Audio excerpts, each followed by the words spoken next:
एक समय की बात है, एक छोटा सा गांव था जो हरियाली और शांतिपूर्ण माहौल के लिए मशहूर था।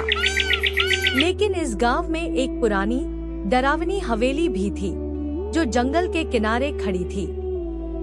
गांव के लोग कहते थे कि उस हवेली में एक खूंखार चुड़ैल रहती है जो रात के अंधेरे में बाहर निकलकर भयंकर आवाजों में हंसती और लोगों को डराती थी। उसकी डरावनी कहानियां दूर दूर तक मशहूर थी। लोग सूरज ढलते ही अपने दरवाजे बंद कर लेते और घरों में दुबक जाते, क्योंकि चुड़ैल की चीखों की गूंज पूरी घाटी में फैलती थी। कहते थे कि चुड़ैल एक समय में एक सामान्य महिला थी जिसका नाम सुदेवी था।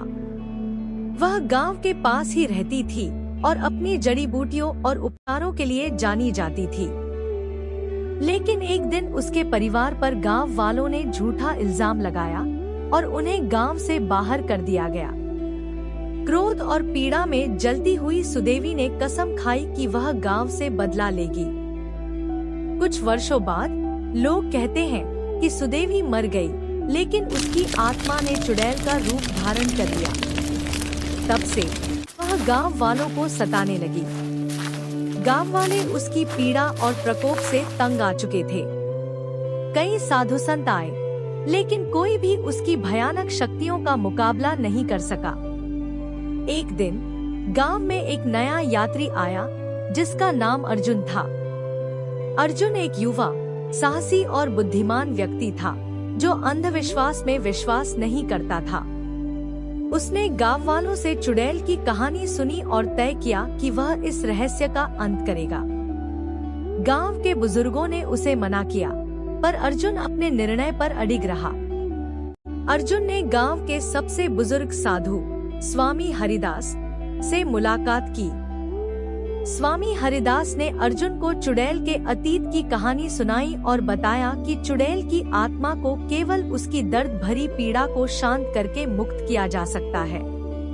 उन्होंने अर्जुन को विष्णु भगवान एक विशेष मंत्र दिया जो चुड़ैल की आत्मा को मुक्ति दिला सकता था। लेकिन यह भी चेतावनी दी कि अर्जुन को अपनी हिम्मत और विश्वास मजबूत रखना होगा, वरना वह चुड़ैल के जादू का शिकार हो जाएगा। अर्जुन ने भगवान की पूजा कर कई सारी शक्तियां प्राप्त की। अगली रात अर्जुन मंत्रों को याद करते हुए हवेली की ओर चल पड़ा। हवेली के पास पहुंचते ही हवा अचानक तेज चलने लगी और पेड़ों के पत्ते भयानक आवाजें करने लगे।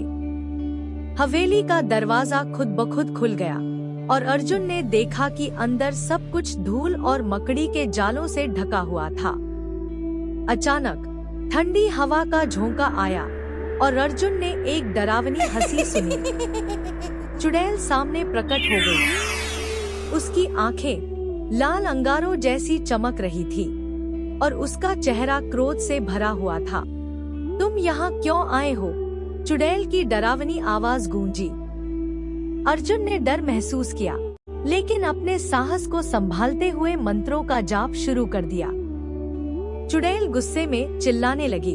उसकी भयानक शक्तियां अर्जुन की ओर बढ़ने लगी। हवेली के दरवाजे अपने आप बंद हो गए और अर्जुन को लगा जैसे पूरी हवेली हिल रही हो। लेकिन उसने मंत्रों का जाप नहीं रोका। जैसे ही मंत्र पूरा हुआ, चुड़ैल की चीखें और तेज हो गई। वह रोने लगी और उसकी लाल आंखों में आंसू झलकने लगे। उसके चेहरे पर एक क्षण के लिए दर्द और दुहक का भाव दिखाई दिया। उसने गांव वालों की वह कहानी बताई और कहा, मैं बस न्याय चाहती थी। अर्जुन ने चुड़ैल को विश्वास दिलाया, गांव वालों को सजा भगवान देगा। जिसने आपके साथ गलत किया है, भगवान उनको नरक की सजा देगा। चुड़ैल को विश्वास हुआ और बोली, अब समय आ गया है कि मैं मुक्त हो जाऊं। कहते हुए चुड़ैल की आकृति धीरे धीरे गायब हो गई और एक सफेद शांत प्रकाश हवेली में फैल गया। सुबह होते ही गांव में खबर फैल गई कि चुड़ैल का आतंक खत्म हो गया है। हवेली अब सिर्फ खंडहर बन चुकी थी और चुड़ैल की भयानक हंसी कभी सुनाई नहीं दी।